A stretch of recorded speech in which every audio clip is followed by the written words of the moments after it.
Splīniskā jeb intuitīvā autoritāte. Tātad, ja tev ir jāpieņem lēmumi balstoties uz savu intuīciju.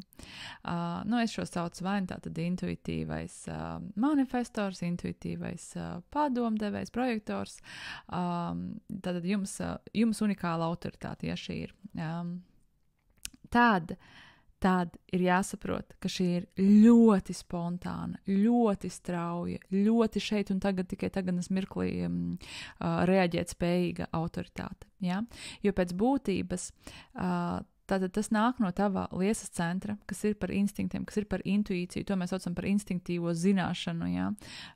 Biznesa valodā, jo laikam biznesa valodā tas intuīcija arī liekas kaut kas tāds drusku netverams. Ja? Bet tā ir tā tava iekšējā zināšana par to, vai tev kaut kas ir veselīgs vai nav. Vai tas priekš tevis būs veselīgi, vai tas priekš tevis būs labi, vai tas priekš tevis būs piemēroti vai nebūs. Lūk, un īstenībā šī autoritāte, viņa ļoti prasa tādu spēju, pat nespēju, tas ir, man pat liekas, tā ir tāda prasme, kas ir jātrenē, jāiemācās, ja? Klausīties, pievērst uzmanību šiem impulsiem, pievērst uzmanību tam, ko tava iekšējā zināšana tev saka. Ja? Un intuīcija, tas ir tāds ļoti interesants, ļoti interesanta tēma pēc būtības, tāpēc, ka katrs intuīciju sajūt savādāk, es teiktu. Un arī, protams, tas, kas tev tieši definē šo centru, ja? Kādi vārti, kādi kanāli. Tas atkal tur pateiks tās savas nianses un savus tos mazos knifiņus, bet pēc būtības, ja tev ir intuitīvā autoritāte, tad tu droši vien jau zini, kā tava intuīcija ar tevi runā. Ja? Vai tā ir, kā viņa ar tevi runā, vai tā ir tāda klusa balss, kas tā maigi kaut ko tev pasaka, ja, vai diezgan skaļi un jau uzstājīgi, ja. Bet pēc būtības intuīcija, viņa sevi neatkārto. Viņa vienreiz pasaka, ja, viņa vienreiz liek tev sajust, ja, kas viņai ir sakāms, un viss. Un tāpēc tev ir tik kritiski svarīgi sekot tai uzreiz, jo kas notiek, ja tu tai uzreiz nepaklausi, tad sāk iejaukties vai prāts, kurš runā viltus es valodā, vai es nezinu, citu cilvēku viedokļi, citu cilvēku emocijas, tā kā tu nevari pieņemt emocijas, kaut kā, tā kā neietekmējies no emocijām, no citu cilvēku emocijām, jo ja tev ir šī autoritāte, tas ir skaidrs, ka tev ir atvērts emociju centrs, un tu sajūti, ko citi jūt tev apkārt, un varbūt citu sajūtas par kaut kādu lēmumu ir pilnīgi, izraisa viņos tur, kādas emocijas, ja? Bet tev ir jāstāv stingri savā stājā un jāpaļaujas uz savu intuīciju, un tu nedrīksti kaut kādam prātam vai kaut kādām emocionālām vajadzībām, kaut kādam spiedienam, citu cilvēku radītam spiedienam, ja? Tā kā likt tev, pārdomāt savu lēmumu. Tā kā nepārdomā. Tici tam, ko saka tava intuīcija, jo viņa zina. Un viņa ļoti ātri un strauji ar tevi komunicē parasti. Ja? Tā kā šeit un tagad. Un ja tu klausies tajos signālos iekšējos, tu viņu vienmēr saklausīsi. Un tie cilvēki, kur ļoti attālinājušies no savas tās intuīcijas, es teiktu, vispār kā uztrenēt savu intuīciju? Ļoti vienkārši. Pamēģini viņai paklausīt. Pamēģini paklausīt tie klusē balstiņai, kas kaut ko saka, bet tu viņu tā kā ignorē un paklausi savu prāta kaut kādiem, tur uzstādītiem noteikumiem. Kas ir, ja tu vienreiz paklausi tai klusē balstiņai, kas kaut ko tā kā ieminējās, ja? Tikai tā tu varēsi uzbūvēt sev pierādījumus. Tikai tā tu vienreiz paklausīsi, nākošreiz jau tu būsi daudz drošāk viņai paklausīt, aiznākošreiz vēl drošāk, ja? Un tā tu vienkārši vienā mirklī dzīvos un vienmēr paļausies uz to savu intuīciju. Un tu to vari uztrenēt tikai vienīgi tā, tikai liekot eksperimentā, ja? Jo tavs ķermenis, viņš tevi vienmēr ved pareizajā virzienā. Vienmēr. Tev galvenais ir uzticēties tai savai iekšējai zināšanai, tai gudrībai, kas tevī mīt. Jo instinktu līmenī tavs ķermenis, tu esi cilvēks, kurš vienmēr parasti cilvēki, kuriem ir definēts šis centrs, jā, citi cilvēki apkārt arī ar tevi jūtās droši. Kāpēc? Jo viņi pat neapzinās to, jā, bet īstenībā viņi vienkārši zina, ka tu zini, kā izdzīvot.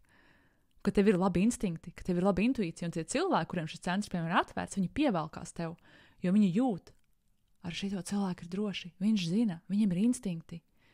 Jā? Un tāpēc tev ir jāsako saviem instinktiem. Un, jā, es pat domāju, ka man pat te nav nekas baigi vairāk ko teikt. Jo, tieši tik ātra un cik ātra un spontāna un instinktīvi ir šī autoritāte, tik īsts, laikam, būs arī mans stāsts par to. Un droši vien jau, ka tā intuīcijas tēma ir tāda tēma arī, par kuru varētu filozofēt un runāt arī diezgan stundām. Šeit vienkārši būtu interesanti, vai ne, paklausīties uz tajos cilvēkos, kuriem ir šī autoritāte, kā viņi sadzird savu intuīciju. Vispār, ja tev tas ir kaut kas tāds aktuāls temats, saki man, jo man ir vairāk cilvēku padomā, kurus varētu uzaicināt uz podcastu sarunām un parunāt par šo viņu spēju ieklausīties savā intuīcijā un kā viņiem tas izdodas un vai vienmēr izdevies un tam līdzīgi. Tā kā droši, un man liekas, ka tas noteikti raksta komentāros, tad tas būtu interesanti un padalies, vai tu jūti savu intuīciju, vai tu vienmēr esi viņai sekojis, vai tomēr tev ir tā, it kā dzirdi, bet, zini, ka neklausi, ja, un tad notiek tas, man jau likās, ka tā ir, jā, es jau zināju, ka vajadzēja darīt tā, jā, nē, ja viņš šitais, ja tu zināji, tad beidzot klausties savu iekšēji zināšanai, jā, klausi viņai. Un vienmēr, par jebkuru sajūtu, šis centrs arī, viņš tā kā par veselību, ja par mūsu labsajūtu atbild. Un tāpēc arī par tiem lēmumiem vienkārši arī tā kā iečakojas, tiešām tā kā ķermeniski, kā tev tas liek justies, jā? Jo emociju centrā mēs runājam par sajūtām, tā kā sajūtas, tā kā emocijas vairāk, tad šeit sajūtas vai tas lēmums, vai tavā ķermenī, jā? Vai viņš tā kā vai darīt to lietu, vai nezinu, kas tas būtu par lēmumu, vienalga kāds lēmums, ja? Vai tas tev būtu, kaut vai par ēšanu, kas tev ir jāēd, ja? Vienkārši, tu jau jūti, kā tu jutīsies, kad tu apēdīsi to ēdienu, vai tev būs smaguma sajūta, tā kā tava intuīcija jau pasaka priekšā, vai tev vajag to ēst vai nevajag, ja? Vai tev vajag tās zāles vai nevajag, vienalga, ja, kas tas būtu. Ja vien mēs šī intuīcija klausamies, ja? Vienkārši, vai tas ir veselīgi tev vai nav? Ko tavs ķermenis, vai viņš jutīsies labi? Lūk, tā kā vienmēr pajautā, kā ķermeniski tu jutīsies, ja? Un vienkārši tā, kad tu uzdod šo jautājumu sev, ja varbūt arī tā intuīcija tev tā uzreiz arī foršāk iznāk priekšplānā, ja, un iedod tev tās atbildes. Bet, kā jau es saku, katram cilvēkam intuīcija ar viņu runās citādi. Ja? Katram tas būs savādāk. Kādam tiešām tā būs tā balss, kas čuktēs, kādam tā vienkārši būs tāda sajūta, ja? Lūk, katrā ziņā tas ir tas, kas vada tavu dzīvi, tavu iekšējā zināšanu. Un pēc būtības man liekas, kad es runāju par jebkuru no autoritātiem, es vienmēr saku, klausi sevi, klausi savu iekšēju balsī, klausi savai sirdī, ja?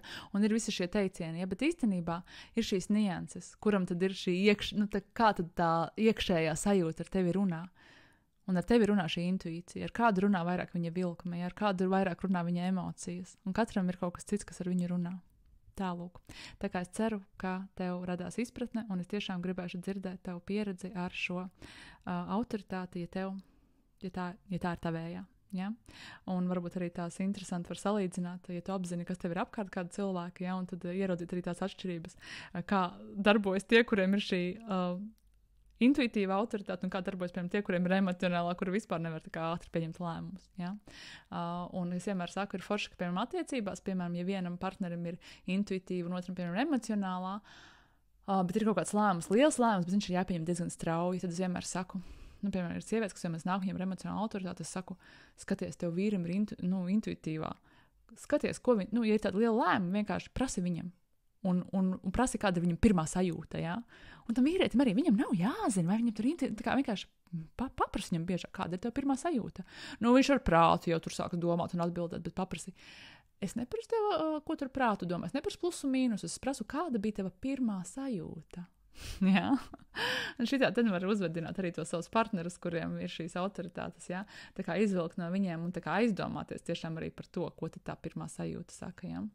Man liekas, ka īpaši vīriešiem ir tā tendence vairāk tomēr to prātu izsvērt un racionāli, bet jā, tas nav uz dzimumiem intuitīva autoritāte, jā, viņa var būt gan vīrietim, gan sievietei, un vispār mums visiem ir šī intuīcija, vienkārši cik ļoti mēs viņai klausam un ļaujamies. Jā. Tā kā paldies, ka noklausījies šo manu stāstu par intuitīvo autoritāti un par intuitīvo lēmumu pieņemšanu. Var sakot, klausi savai iekšējai zināšanai. Paldies tev!